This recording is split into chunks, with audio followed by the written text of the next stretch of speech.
This is a review of the latest cordless stick vac from Shark as of early 2021. This was purchased independently and not gifted as a bribe for a positive spin review. There are several similar versions of this machine, but they're all the same, with only apparent differences being the number of batteries and whether or not it comes with the powered pet tool. The pet tool and extra batteries can be purchased separately anyway. The machines cost between £350 and £500 depending on whether you want the pet tool or up to 3 batteries. These are expensive machines, and at this price point, Shark are competing with the highest end Dyson models, which is only fair to compare against to see if the price is worth what it offers relatively. The machine has 2 suction power modes and a switch to determine how fast the brush bar spins, with the high speed designed for carpets. Jumping straight to the performance testing following the usual methodology, you can see the rate that dust is extracted from the carpet in carpet mode with the normal suction setting, which is designed to be used in normally. In the boost suction mode, performance is better, but you're not supposed to use this mode for normal cleaning, because the runtime plummets and you can severely reduce the service life of the battery, and they are very expensive to replace. Even in high mode, the Shark just can't compete with even the normal mode of the V11, which utterly dwarfs it. As with all copycat clones, they lack the advanced tech needed to make cordless work as well as mains cleaners. Competitors are, technologically, still many years behind Dyson's 2-year-old flagship V11 now, and this is revealed not only by the performance data, but compromises in other areas. Firstly is the weight. This is a very heavy machine at 4.1 kilograms, which is 30% and 1.1 kilograms heavier than the V11.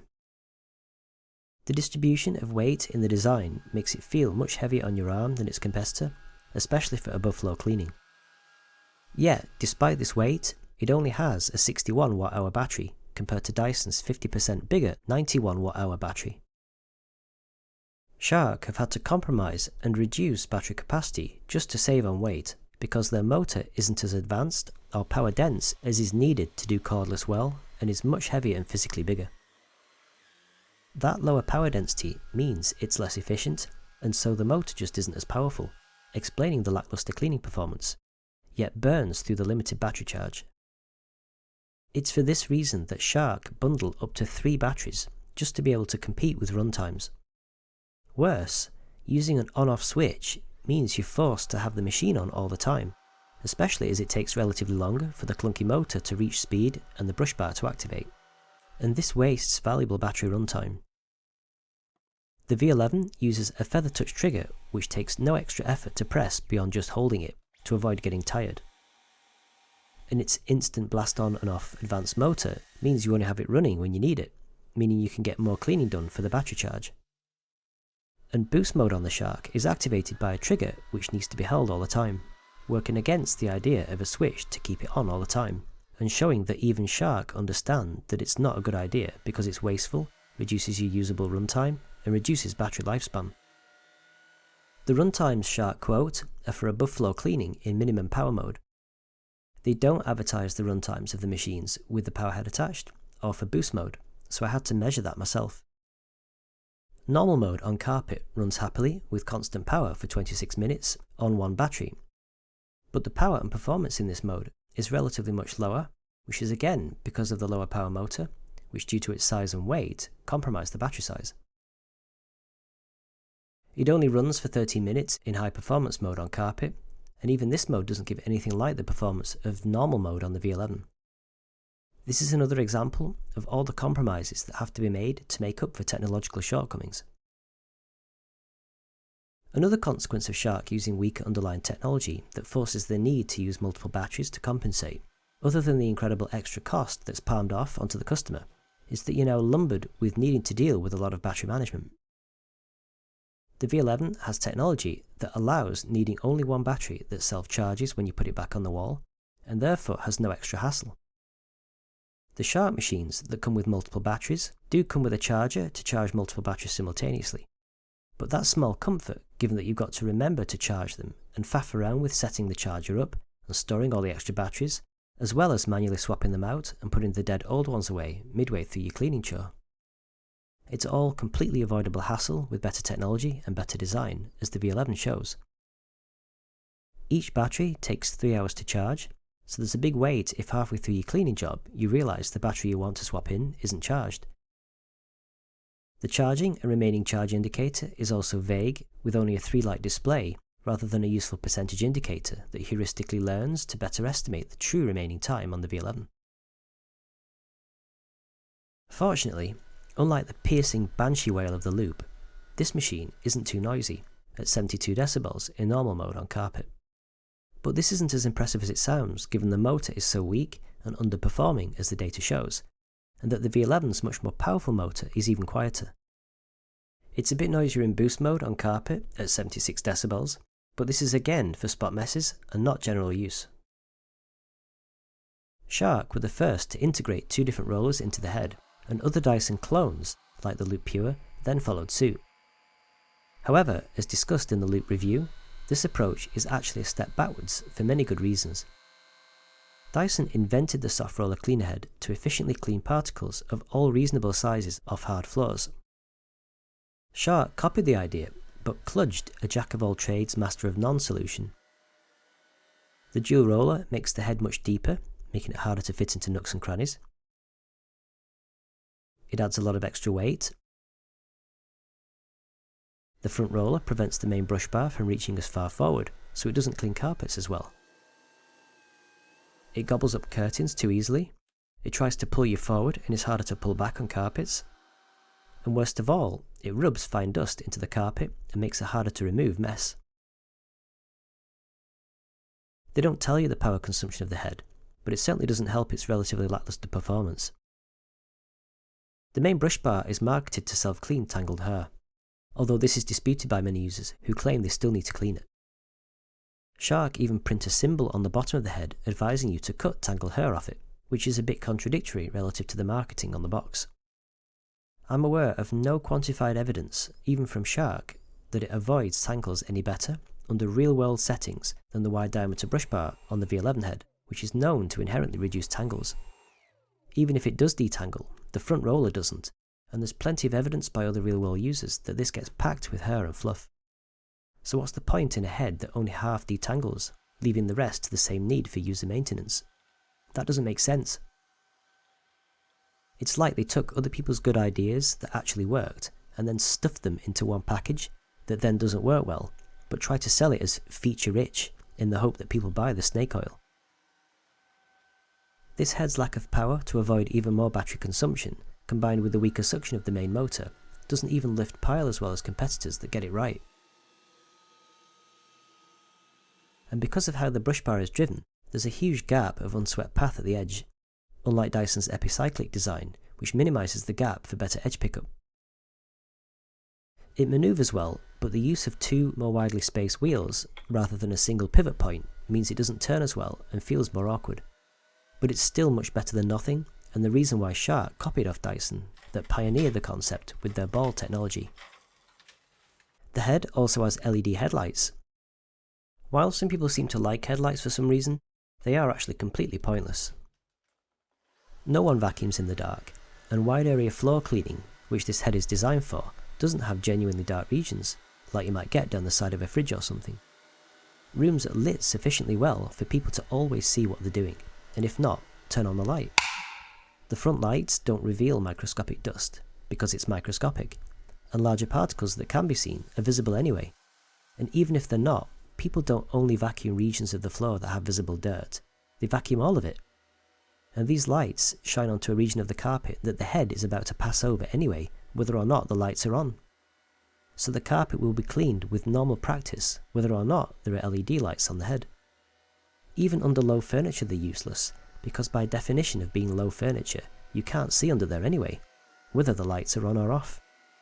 They are a genuinely useless cosmetic feature that are sold as a gimmick to woo people. LED lights only have value for down the side of fridges or something, where it's genuinely dark and fiddly. The bin assembly is interesting. Firstly, Shark appear to have blatantly copied the extremely effective principal bin design from the final Dyson cylinder mains cleaner to prevent the shroud from getting choked with dust when tipped back. They enshrouded the mesh filter in a quasi-cyclone with gaps which provide a one-way valve-like air system to minimise the chance of dirt and dust falling back when tipped upside down and smothering the shroud. But, like all copycat clones that can't use patented technology, there are kludges and compromises when trying to crudely copy the idea. The trapdoor is held by a support fixed to the bottom of the main bin, rather than being one floating piece, and all the fluffy dirt and longer hair can get trapped on it when you empty. This crude metal chicken wire-like shroud doesn't self-clean when emptying, meaning you've got to do it by hand, and it's now even harder with the cyclonic shroud in the way.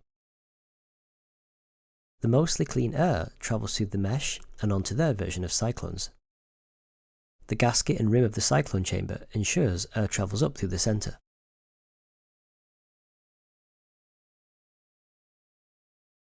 It then enters the 4 cyclones through the many side channels. Their design is essentially a smaller version of Dyson's final cylinder bin design Shark copied for their own bin. The air and dust spins around the edge and drops out to the bottom channels. These are all oriented to be on the other side of the rim and gasket. The ejected dust is then able to fall back down into 2 cyclone discharge channels of the main bin, which are emptied when the bin's open. The rest of the relatively clean air then escapes up the centre of the cyclones through this piece and onto the pre-motor sponge and felt filters. It heads past the motor and then through the HEPA filter before exiting the machine. The problem is, these cyclones, while great for big dirt in the main bin, are not very efficient at all for the much smaller material that is far harder to cyclonically remove. The centrifugal forces in these crude cyclones is nowhere near as high as Dyson's industry-leading cones, and as such, a much greater portion of the ultrafine dust passes through and blocks the filters. This design is therefore far more heavily reliant on filters, meaning they need to be messily maintained much more frequently to avoid performance loss, as many who use Shark's products have complained about.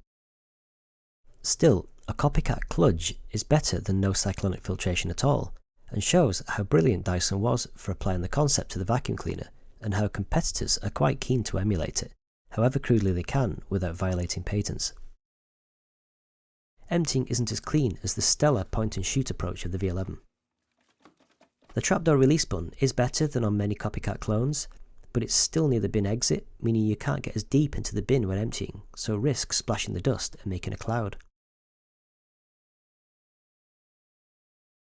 They've incorporated a joint into the wand, which marketing dubbed Flexology, and with the press of a button you can apply a bend, allowing you to reduce the angle of approach when reaching under low furniture.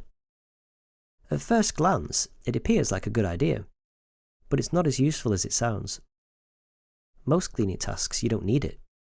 Most furniture you can reach under quite easily without it. For furniture low enough that you'd use this, you still have to bend down anyway, defeating the whole point. It's unlikely many will benefit much from this, and it's had little use in my home. This joint also adds more product weight, and while unlikely, you still need to ensure you don't get anything caught, like your finger, as the joint comes back together. It's possibly why Dyson only offers similar functionality as a niche add-on tool with a pinchless design. It can make for more compact storage, but this is also not that useful because, unlike a mains machine, you might not want to store this in a cupboard because you want it charging ready for next use. So you'd have to be managing batteries outside the unit instead. It doesn't come with any wall mount like the V11, which elegantly charges the machine all the time, ready to go at a moment's notice. And the weight of the unit makes it awkward when swinging because you don't want to drop it and slam, especially when you keep the heavy battery in the unit. When the battery is in, it's too heavy to stand up on its own, and they expected you to rest it against a wall anyway, much like the V11. They even provide a pad to assist, except the machine is much heavier and thus awkward to prop than a V11. You can remove the main unit from the wand and floor head and use it as a handheld. It comes with the standard tools for vacuuming, and for some reason you get provided with a Tinky Winky shopping bag to store them in, rather than being lightweight and on board, which is far more convenient. The weight of the heavy motor is really noticeable when used as a handheld, and it's a lot heavier than the V11 and cumbersome to use, compounded by the way in which the weight is distributed on the arm. The pet tool has copied the articulating sole plate design that Dyson invented for their pet tool to help keep surface contact, and does work nicely. The tool is heavier and noisier, but is otherwise functional. You can take the brush bar out if needed for detangling, and this reveals the anti-tangle pegs at the back, which can apparently assist with detangling. Overall, the machine is not bad, but it's nowhere near a mains replacement, and lacks critical technology to achieve that. It has a less powerful motor, smaller battery, and yet is still heavier. The reduced motor power, even in high power mode, gives lackluster cleaning performance. There are just too many compromises because Shark just don't have anything like the advanced technology needed to make this form factor work well. Many of its features are copycat clones from the Dyson machines, but implemented in a way that don't work as well or are a step backwards. Given this thing costs almost as much as a Dyson, it's a no-brainer to just go for a Dyson product instead, which doesn't have the suite of compromises and has had the technology to be a genuine full mains replacement since 2018 with the V10, as the data clearly shows, and is quantifiably better in every meaningful way. Fortunately, Shark seem to have learned their lesson from their spectacular court loss, costing them millions after being found guilty of essentially lying to the customers, as you can learn about in the video linked to in the description. I hope you enjoyed the video, and thanks for watching.